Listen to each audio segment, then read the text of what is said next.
Welcome to our Mind the Moment Tuesday morning gathering, brought to you by Harvard Pilgrim Healthcare and Tufts Health Plan. And this is a place where we invite experienced mindfulness instructors to speak with us about what mindfulness means to them and to discuss as a community how we can incorporate these practices into our daily lives. I'm Suzanne Rowe Palacino, and I am delighted to be here with Tara Healey, founder and director of Harvard Pilgrim's Mindfulness Program. Good morning, Tara. Good morning, Suzanne. Good morning, everyone. Thanks for joining on this beautiful Thursday morning. Yes, it's so nice to have everyone here. And today we look forward to starting off with you and asking a question. And Tara will lead us in a guided practice and give us some thoughts about the theme for today. And then after that, we'll have time for questions and answers and some chatting. So if you can go to the bottom of your screen and click on the chat, and you have a choice to keep it on hosts and panelists, or you can change that to everyone, and then everyone will see your comments. So that's something that you can do to get ready for this morning. So there we are. Tara, let us begin and tell us what you'd like to ask us this morning. Okay, I am just changing I want to make sure that I can see everybody's comments and everyone can see mine. Yes, so, this morning I just thought I would start us off with a simple check-in to, take a moment to kind of see how are you feeling mentally, how are you feeling physically. So take a moment to just check in with yourself and see, how would you describe your mood? So it can be physical or mental, but just how are things this morning going for you? And then I want to tie that into a few words before we begin the meditation practice. But and however you're feeling is fine. So I'm not looking for anything in particular, but just asking you to check in and see. And Suzanne, I'll start with you. Yeah. How are you feeling? So this morning, I feel a little tired. Sleep didn't come as easily last night, so just part of the process. And but also I'm teaching something new today, so I'm really very, very excited for that. Yeah, combination of the two. Yeah, that's great. How about you, Tara? Yeah, so I actually was feeling a little bit anxious when I woke up this morning. I have things going on with both of my parents, and there are times where it just weighs more heavy than others. So I was feeling that sort of I have a little bit of follow-up I have to do as well with my mom. So sometimes in the morning it feels more intense. It feels more like exacerbated a little bit. So that's just what I was noticing this morning. So and I can feel it physically kind of in my gut area. That tends to be where I feel it. But let's see what is going on for people this morning. So messy, someone shares. That's actually a really good word. That encompasses yes. Happy that it's Friday Eve, which I love that saying. I'm going to incorporate that into my life. I love that too. Yeah, feeling pretty good this morning. That's good. Love it. Yeah. Thursday, Friday, Junior. Oh, I love both of those. I know, that's so great. Someone says busy. Yeah. Yeah. So a couple things I just wanted to say. I was telling Suzanne that I was looking through some folders, and I actually came across a list, and I wasn't looking for this in particular, but since our program started back in 2005, we've been collecting commonly asked questions related to mindfulness, to meditation, to practice.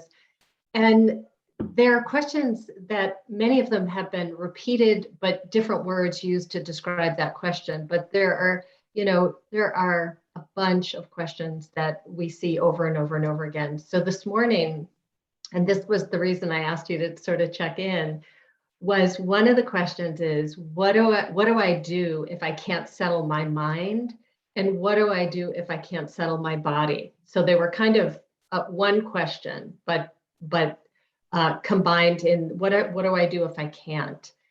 And so what that really got me thinking is that the idea of meditation and what mindfulness meditation, what it's supposed to do for you, it is based on misconception. And that misconception still is present in our culture, where you see people in seated meditation and they look peaceful and calm, and you hear the word meditation, it's almost like the mind will automatically go toward, oh, that's about feeling better and feeling peaceful. But in mindfulness meditation, what we're doing is seeing if we can be with whatever state we're actually in without trying to change it. And so if we're feeling unsettled, or, this morning for me, there's some anxiety, is the idea is that we up the interest. So curiosity is another word that can be used, but lately I've been liking the word interest a little bit better. Like, what is actually happening? And can I be with it, which is just another word, another way of saying turn toward it, and actually fully experience it. And when Suzanne and I were talking earlier, we were saying there's also it's common to want to judge ourselves, like we should be feeling something different or better, and when we see that we're judging ourselves, then we just back up and include that as well. So up the interest, what does judgment feel like? Like what's actually happening? So whether we're in practice or not, the idea is to up that interest and curiosity. So, and also that goes for even physical sensations like an itch or a cramp. Try not to move quickly or to scratch that itch. The idea is to see, we're practicing seeing if we can get some equanimity, balance, or ease with what is happening. And so starting with something small like an itch and not scratching it is actually a great way to do that, and to see that its nature is to change. So whether or not we scratch that itch, it's going to go away. It's a law of the universe. The same is true with emotions, so that no emotion ever stays and hangs out forever. And we really want to start to pay attention and to notice that, because that also allows us to see the changing nature of everything, and it brings more natural ease. So it's like, okay, I can actually be with this. And Suzanne reminded me that Zinat, who teaches here a lot, used a term, let the body metabolize that emotion or that physical feeling. And I love that, because you don't have to do anything other than receive, up the interest. And if we're formally meditating, then return to whatever anchor you're using, whether that's breath or sound or another body sensation. But each time the mind gets pulled, like, leave your anchor, go to that physical sensation or that emotion, or even an ambulance or a police car or a dog barking. We leave and then we return. So let's go ahead and we'll move into about like 10 to 12 minutes of practice, and then we'll open it up for questions. Yeah, okay. So settle into the posture that you feel is going to best serve you this morning. And always know that standing meditation is a fine posture. Lying down's okay too, but if you're tired, I would avoid that, because sleepiness sets in pretty easily. So lying down or standing or sitting, eyes can be open or closed. So just, find that posture that feels most settling or easy for you to connect with this morning. Eyes open or closed, and take 2 deep breaths on your own, using your own rhythm. So a deep inhalation through the nose, double the exhalation.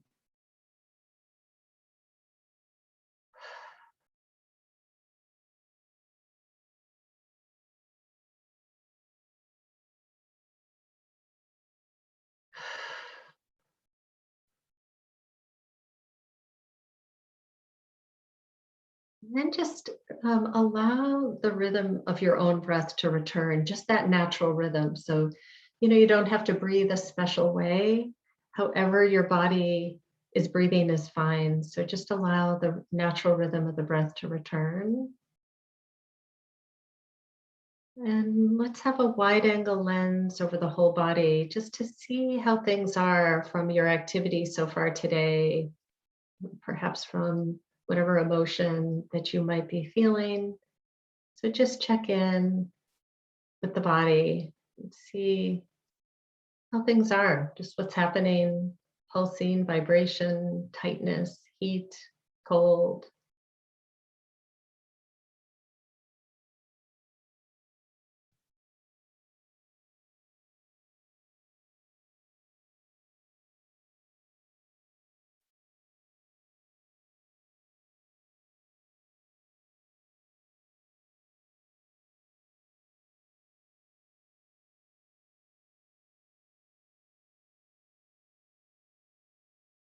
And just for a moment, expanding the awareness outside of the body to include sound, perhaps in the room you're in or outside of the room, just hearing.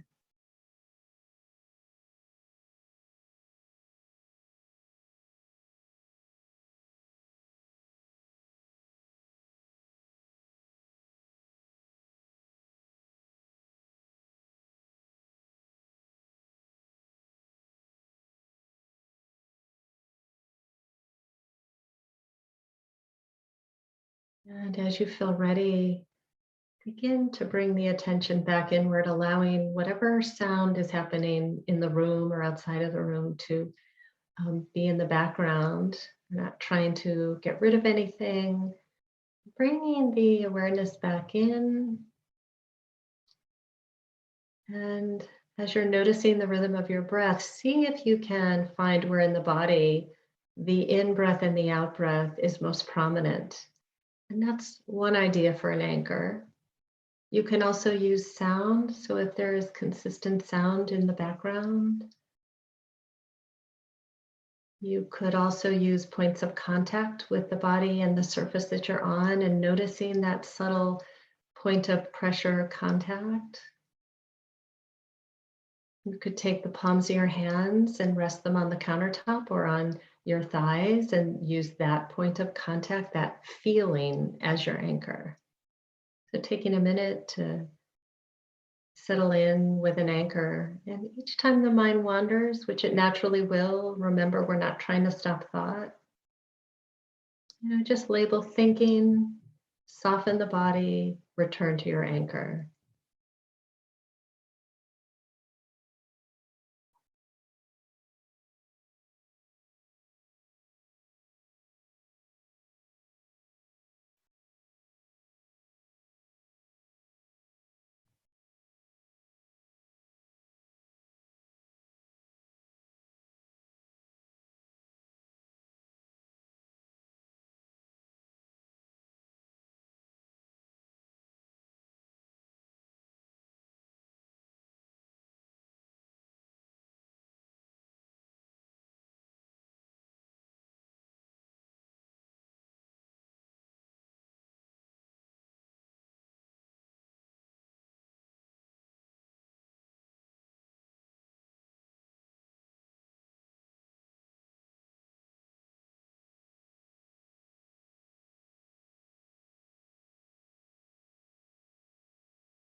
Noticing where the mind is,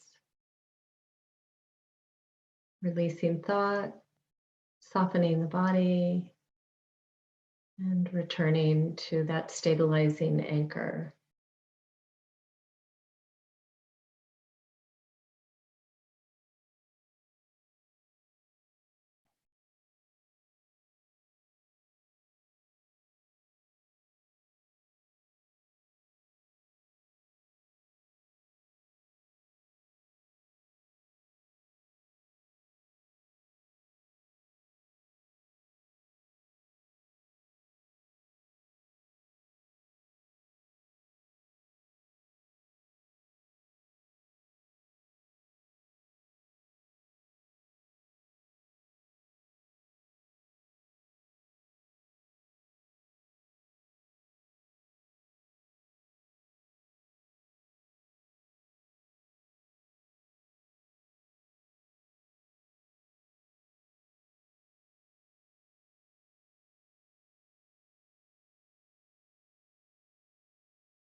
And just remembering if the mind is pulled away by an itch or a cramp or a sound or an emotion, let go of your anchor. Turn toward that, receive it, up the interest. Soften the body. When you're ready, return to your anchor.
And again, noticing where the mind is, softening the body, and returning to your anchor.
And as we bring this meditation to a close, may we be peaceful and at ease. May our heart be soft and open. May we be safe and protected, and our bodies healthy and strong. May we wish that for all beings everywhere, and that the merit of our practice is for the benefit of all beings everywhere. And if your eyes were closed, you can open and maybe take a moment to stretch. Thank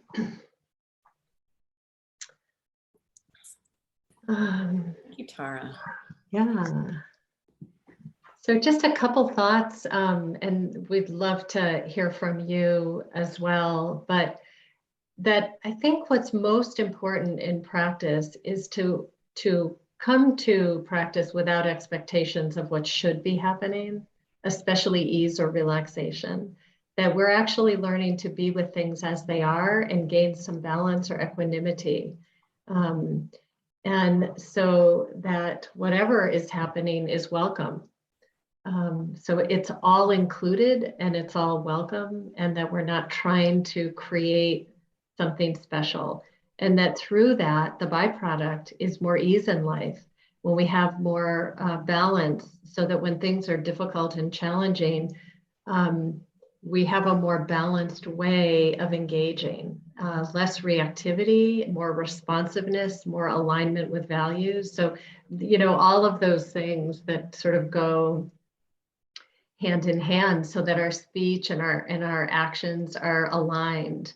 And so it just has a ripple effect. And it holds true for the good stuff too. Like, it's just that being with and upping the interest and curiosity about positive emotions, it's just so much easier. And I think it's why it's not often included, but it gets included, because then those moments have even we can enjoy them even more, because we are also learning that they are transitory, that they have an arising, a life, and they move too. That it's so that the good things that are happening, there's actually more like a deeper joy and a deeper connection to those things. And with the stuff that's harder to be with, that also has a life form. So I just wanted to offer those few things, but I don't know, Suzanne, if you have anything you want to add, or if there's anybody on this morning that has a question, or even just a comment about how practice was for you this morning. Yeah, so in addition to what you said, Tara, I think it really makes the point as well that the misconception that meditation is removing thoughts from our practice, and that's not the goal at all. Right. And so many people think that and think, oh, I can't meditate because my mind is always going. Well, that's something that is welcome as well. That's right. So then you are with the going mind, and up the interest. Like, how is it manifesting physically when my mind is like a waterfall of thought? How is that showing up in my body? Like, you're right, exactly. And then return to, if you're meditating, because you can do this when you're not meditating, you be with that, feel it, physical expression, return to your anchor. And you're doing it correctly if that's what you're doing. Yeah, and it may take time, and just being patient with yourself, that those thoughts, you've been in that mindset. If you're new to meditation, you've been in that mindset of the busy mind for a long time. So it will take some time for that to balance out, and just be patient with yourself and not. Yes, and that's why for anybody who's newer to this practice, or you've been at it but you've let it go for a while and you're reconnecting, I think, Suzanne, what you just said is really important, and that to start small, like, start with 5 minutes, because being with yourself in this particular way, without the typical distractions of day-to-day life, you will notice things that are uncomfortable, they're always there anyway, but we don't see them because we're busy. So when we're in meditation, we're actually removing all the things we're distracted by, and it brings into stark relief thoughts, emotions, body sensations, and then we are with those. So we up the interest and the curiosity to those. You can do this when you're meditating or when you're just moving through your life and you are noticing something in the mind or the body. So you don't have to be in a formal meditation practice. But I would underscore what Suzanne said. We're not trying to stop thought. We're just deciding we're not going to engage in thought. So the thoughts are going to come in. We might even, if it's, you could even just label thinking and then return to your anchor. So you're not engaging it. So it's not stopping. You're just not engaging. Yeah, and I love the connection to meditation and our lives. If we sit with those thoughts that may be not so pleasant, we probably, if we're out just with colleagues or with family and something kind of gets to us, if we notice it, we take a minute to notice it and how we're reacting, we might react when we say something, we might react differently because we have built a practice of pausing and noticing. Yes, yeah, really well said. And it just increases the gap between the impulse and the actual action, or the stimulus and the response. And you just widen that gap through daily practice of noticing. Yeah, it's so helpful. People have really enjoyed your teaching on the anchor. And coming back to the anchor. Oh, good. Yeah. I want to emphasize just also to really be kind to yourself, like just noticing, because I think there can be such a natural impulse to think, okay, we're not doing it correctly, or we should be better at this, or I've been at this for years and I'm still that. To just bring that lens of kindness and to the word I love is allow and interest. So allow and up the interest. Mm-hmm.